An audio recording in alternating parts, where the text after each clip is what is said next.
Baiklah, Pak dosen, Pak Chandra, dan rekan-rekan semua, pada malam hari ini saya, Andre Herrera Purba, akan mempresentasikan rencana penulisan makalah saya yang berjudul Menelaah Peran Roh Kudus dalam Pemulihan Luka Batin, Daud, dan penerapannya dalam konseling masa kini. Kenapa saya pilih Daud? Karena Daud adalah salah satu contoh daripada orang yang mengalami luka batin gitu ya, dan bagaimana dia bisa menyelesaikan masalah luka batinnya itu, dan di mana peran Roh Kudus pada saat pemulihan Daud. Nah, kemudian izinkan saya untuk baca satu ayat di Yesaya 61 ayat 1 mengatakan, Roh Tuhan ada padaku, oleh karena Tuhan telah mengurapi aku, Ia telah mengutus aku untuk menyampaikan kabar baik kepada orang-orang yang sengsara dan merawat orang-orang yang remuk hatinya.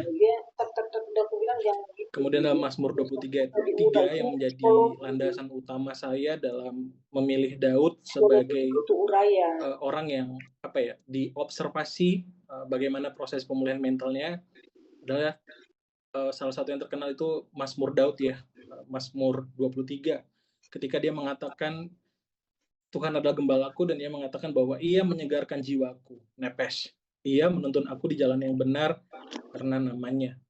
Nah, jiwa pada ayat ini itu dalam bahasa Ibrani adalah nepes. Nah, apa itu nepes? Mari kita langsung masuk ke dalam latar belakangnya. Dalam Alkitab, Daud digambarkan mengalami berbagai pergumulan seperti penolakan, rasa bersalah, ketakutan, dan penderitaan yang mempengaruhi jiwanya atau nepesnya. Bapak Ibu, Daud adalah, kalau misalnya di dalam Mazmur itu kita banyak sekali akan menemukan ungkapan-ungkapan Daud ya. Dia mengatakan bahwa dia itu rusak, dia mengatakan bahwa sekalipun ayah dan ibuku meninggalkan aku. Jadi ada banyak sekali luka batin yang dialami oleh Daud. Itu kenapa Daud itu menjadi salah satu contoh yang dapat kita observasi dan bagaimana kita bisa implementasikan di dalam peran konseling masa kini gitu ya. Nah, konsep nepes itu sendiri sebenarnya itu whole ya. Jadi kalau nepes itu jiwa, itu bukan hanya bicara soal soul gitu ya, tapi bicara soal keseluruhan holistik ya, the whole things daripada semua tubuh kita, pikiran, perasaan, dan kehendak gitu ya. Nah, oleh karena itu, termasuk emosi, pikiran di dalamnya. Hal ini menunjukkan bahwa luka batin tidak hanya berdampak pada kondisi psikologis, tapi juga pada kehidupan spiritual manusia gitu ya. Bahkan kalau misalnya kita mau meneliti lebih dalam, dikatakan juga bisa berpengaruh pada kesehatan kita gitu. Dalam pergumulan ya, Daud mengalami pemulihan melalui pertolongan kudus yang memberikan penghiburan dan kekuatan batin. Kenapa dia kayak gini? Karena gini. Psikologi itu hal ini dapat diintegrasikan dengan teori perkembangan sosial dari Lev Vygotsky yang menekankan pentingnya pendampingan dan proses bimbingan dalam perkembangan manusia. Dalam konteks ini, Roh Kudus dapat memahami sebagai penolong yang membimbing dan memulihkan nepes jiwa manusia yang terluka. Oleh sebab itu, pembahasan mengenai peran Roh Kudus dalam pemulihan luka batin Daud menjadi relevan untuk diterapkan dalam konseling masa kini sebagai pendekatan yang menyentuh aspek mental, emosional, dan spiritual manusia. Nah, untuk ini kan integrasi dari psikologi dan teologi itu kan kita integrasikan. Nah, dari sisi psikologinya, saya mau pakai angle-nya dari teori Lev Vygotsky yang mengatakan bahwa pertumbuhan proses mental kita itu ada yang membimbing kita, ada yang mementori kita untuk supaya kita bisa pulih daripada luka batin kita. Nah, dalam konteks Daud itu nggak punya siapa-siapa, tapi dia punya Tuhan, punya Roh Kudus yang membimbing dia untuk dia bisa pulih daripada proses mentalnya. Kalau kita lihat Daud ya, dia itu, kalau saya lihat Daud ini, dia punya coping mechanism atau mekanisme copingnya itu ketika dia berada di padang rumput ya, di mana dia punya waktu sama Tuhan, di situ dia ngobrol sama Tuhan, dia curahkan semua luka-luka batinnya kepada Tuhan di situ, dan Tuhan membimbing dia. Makanya di Mazmur 23 dikatakan ia membimbing aku di jalan yang tenang. Nah, itu saya mau pakai daripada angle-nya Lev Vygotsky, teori Lev Vygotsky. Nah, adapun rumusan masalahnya itu ada 3. Yang pertama, Mengapa peran Roh Kudus sangat penting dalam proses mental dan pertumbuhan kepribadian? Terus yang kedua, bagaimana peran Roh Kudus dalam proses pemulihan mental Daud? Terus yang ketiga, bagaimana integrasi psikologi dan teologi dapat diterapkan dalam ruang konseling dan pendampingan klien dalam konteks masa kini? Langsung saja pembahasannya. Nah, pentingnya peran Roh Kudus dalam proses mental dan pertumbuhan kepribadian. Nah, pakar psikologi perkembangan sosial Lev Vygotsky menekankan bahwa manusia berkembang melalui proses bimbingan dan pendampingan. Jadi proses pertumbuhan manusia itu harus ada yang membimbing dan mendampingi. Dalam proses perspektif teologi Kristen, Roh Kudus berperan sebagai penolong yang membimbing manusia menuju kedewasaan mental dan moral.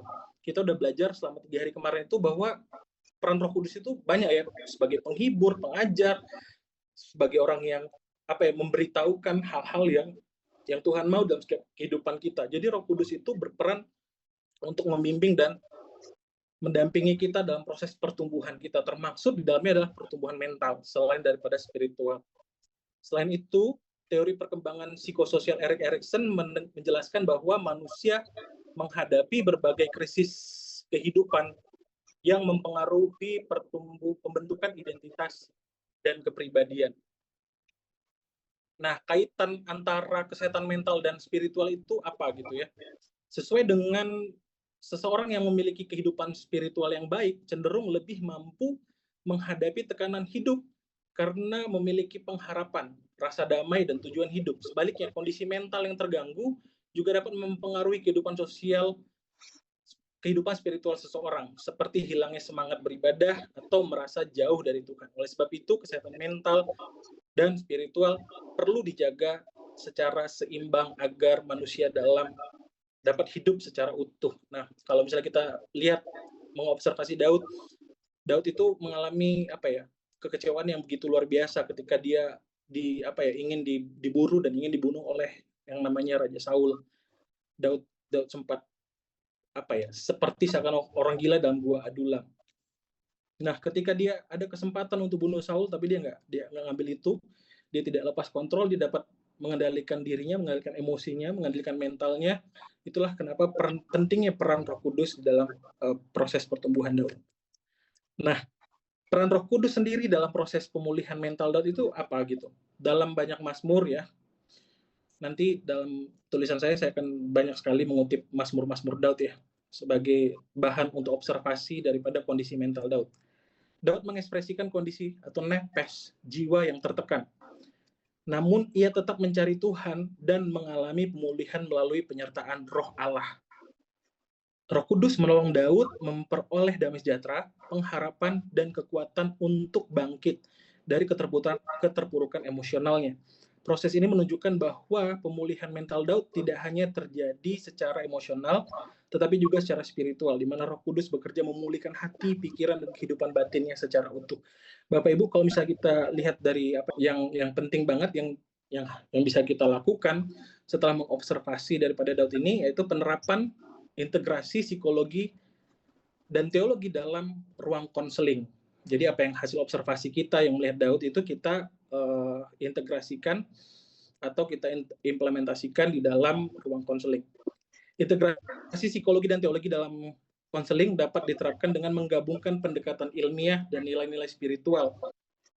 Roh Kudus berperan sebagai penghibur dan penolong yang memulihkan hati, pikiran, dan memberikan damai sejahtera. Hal ini sejalan dengan teori Lev Vygotsky dan Erik Erikson yang menekankan pentingnya pendampingan dan pembentukan identitas dalam pertumbuhan manusia.